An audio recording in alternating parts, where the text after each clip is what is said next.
Sa wakas, nakahingi ni Vladimir Putin kay Donald Trump ang tigil putukan para sa ikasiyam ng Mayo. Matapos mag-usap sina Trump at Putin, inanunsyo ng Russia ang tigil putukan sa digmaan kontra Ukraine sa panahon ng parada ng tagumpay sa Moscow sa Mayo 9, kahit hindi pa nagpahayag ng pagsang-ayon ng Kyiv. Nanawagan si Pangulong Volodymyr Zelensky ng Ukraine ng mas mahabang tigil putukan hindi pansamantala para hindi matakot si Putin na lumabas sa kanyang bunker papuntang Red Square.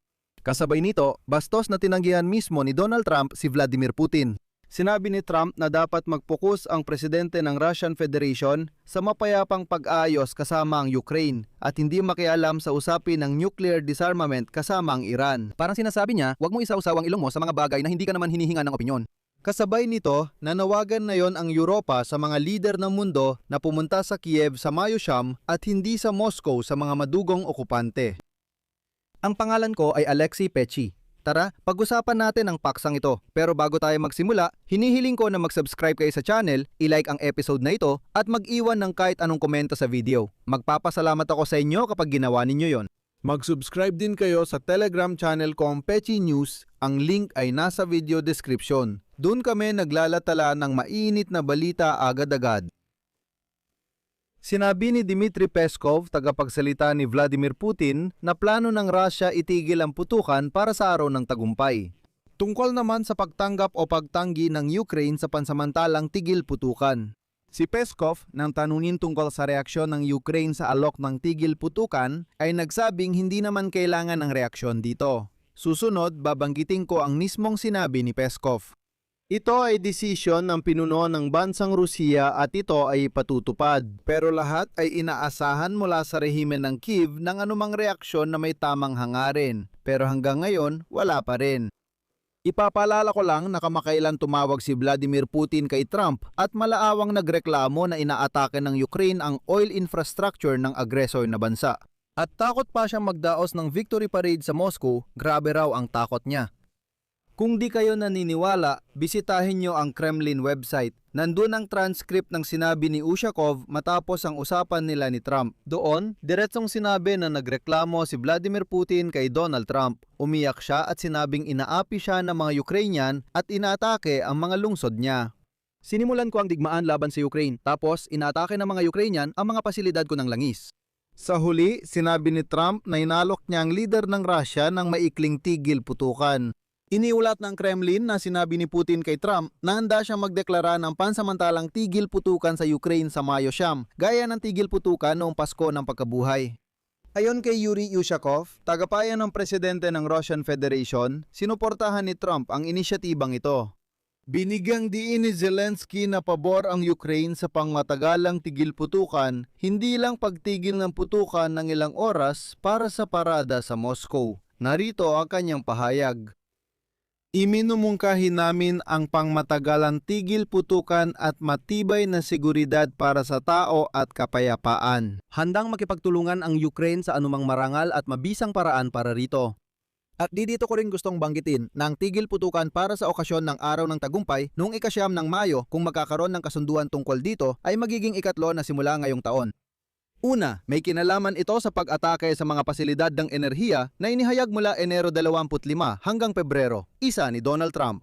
Pagkatapos, sinabi ni Trump na tinupad ni Putin ang pangako at hindi raw inatik ang sektor ng enerhiya ng Ukraine sa matinding lamig kahit hindi ito totoo. Napagkasunduan ng Moscow at Kyiv ang pangalawang tigil putukan para sa Pasko ng Pagkabuhay. Mula Abril 11 hanggang sa pagtatapos ng araw ng ika-12. Noong nakaraang taon, si Vladimir Putin ay nagmungkahi rin ng tigil putukan para sa Araw ng Tagumpay, ngunit tinanggihan ito ni Zelensky noon. Kamakailan, nalaman na ang tagumpay na parada sa Moscow ay unang beses mula 2007 nagaganapin nang walang hanay ng mga kagamitang militar. Sinabi ng Kremlin na ang pagkansela ng bahagi ng parada ay dahil sa banta ng terorismo mula sa Kyiv. Oo, tama. Tungkol dito, nagreklamo si Vladimir Putin kay Donald Trump na parang kaawa-awang bata. Parang tambay lang at tumakbo para magreklamo, "Donnie, pakiusap, tulungan mo ako. Inaapi ako ni Zelensky at Ukraine." Sobrang walang kwenta siya. Ngayon, formal na pinapakita ng Kremlin na ito ay isang mapayapang inisyatiba. Pero ang tunay na layunin nito ay tiyakin ang seguridad ng Moscow sa isa sa mga pangunahing propagandistikong kaganapan ng taon. Magbibigay ako ng CP mula kay Ministro ng Ugnayang Panlabas ng Ukraine, Andrei Sybiga. Bakit hindi ngayon? Bakit kailangan pang hintayin ng Mayo 8? Kung gusto talaga ng Russia ng kapayapaan, dapat itigil na agad ang putukan. Handa ang Ukraine na suportahan ang ganap na pagtigil ng putukan at nananawagan ito sa Russia na ideklara ito agad, halimbawa, ng 30 araw at hindi lang para sa parada sa Moscow. Pero maging realistiko tayo, sa Kremlin, matapos ang mga huling pag-atake ng Ukraine sa parehong Tuapse, labis silang natakot na ilabas pa ang mga kagamitang militar sa Red Square. Una, malaki ang naging pagkalugi ng hukbong Ruso sa armored vehicles at artilleriya sa digmaan laban sa Ukraine. Pangalawa, natatakot ang Moscow sa mga pangmalayo ang drone ng Ukraine na ilang beses nang nakarating sa mahalagang pasilidad sa kailaliman ng Russian Federation. Dahil dito, maaaring mabawasan ang pansamantalang tigil putukan ng panganib ng pag-atake sa kabisera ng Russia. Sa panahon ng simbolikong kaganapan para sa Kremlin, ang parada ng tagumpay. Bukod dito, magbibigay ang ganitong pahinga sa mga tropang Ruso ng oras para mag-regroup, ayusin ang kagamitan, magdala ng bala at patibayin ang posisyon matapos ang matitinding labanan.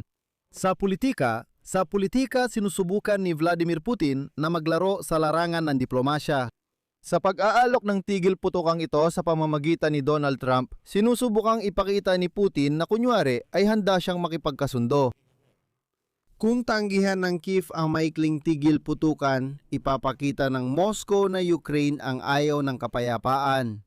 Sigurado ako na ipinapakalat nila na handa kami sa tigil putukan, pero Ukraine daw ang ayaw ng kapayapaan. Sagot ng Ukraine, itigil na lang tuluyan ang putukan.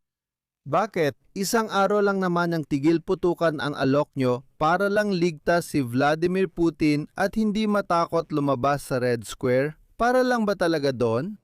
Gusto nyo itigil namin ang putukan para hindi kayo mapahiya sa Mayo 9. Yun lang. Matagal ang iniugnay ng Kremlin ang digmaan sa Ukraine sa mito ng pakikibaka laban sa nasismo. Pero ngayon, mukhang hindi pabor ang sitwasyon sa Moscow. Walang malalaking tagumpay sa prente. Lilimitan ang parada militar sa Red Square habang nababalutan ng makapal na itim na usok ang mga lungsod ng Russia matapos ang mga pag-atake ng Ukraine. Mahalaga kay Putin na iwasan ang kapalpakan sa ganitong sitwasyon. Ipinagdiriwang sa Moscow habang sabay nagpapakita ng imahe bilang tagapamayapa na kausap ang Washington. Kung babalikan ang usapan ni Donald Trump at Vladimir Putin, mukhang hindi rin palaging pumapabor si Trump kay Putin. Halimbawa, kaagad pagkatapos ng pag-uusap sa diktador ng Russia, sinabi ni Trump na dapat magpukus si Pangulong Putin ng Russia sa mapayapang pag-aayos sa Ukraine at hindi makialam sa usapin ng nuclear na pagkawasa. Narito ang sinabi ni Trump.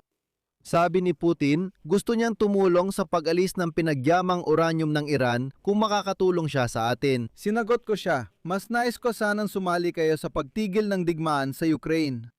Gusto ko lang banggitin na dati nang inalok ng Moscow na kunin nila ang enriched uranium reserves ng Iran na maaaring gamitin sa paggawa ng nuclear bomb. Sinabi ng Pangulo ng Estados Unidos na maganda ang pag-uusap nila ni Putin sa telpono at nag-alok siya ng maikling tigil putukan sa leader ng Russia. Tatapusin ko ang balita sa CP mula kay Trump. Sa tingin ko, maaari siyang pumayag dito. Gusto ni Putin na makita ang solusyon para sa Ukraine at maganda yon. Dito ko ilalagay ang 3 tuldok. I-share ang opinyon at konklusyon sa comments sa ilalim ng episode. Mag-subscribe at i-like ang episode na ito. Mga kaibigan, kung gusto ninyong suportahan ang YouTube channel na ito, lubos akong magpapasalamat. Maaari ninyong gawin ito sa pamamagitan ng anumang donasyon o bayad na sponsorship, subscription, gamit ang mga link at detalye sa description ng video na ito o sa QR code na makikita sa inyong mga screen. Yun lang po, ingatan ninyo ang inyong sarili. Paalam sa lahat.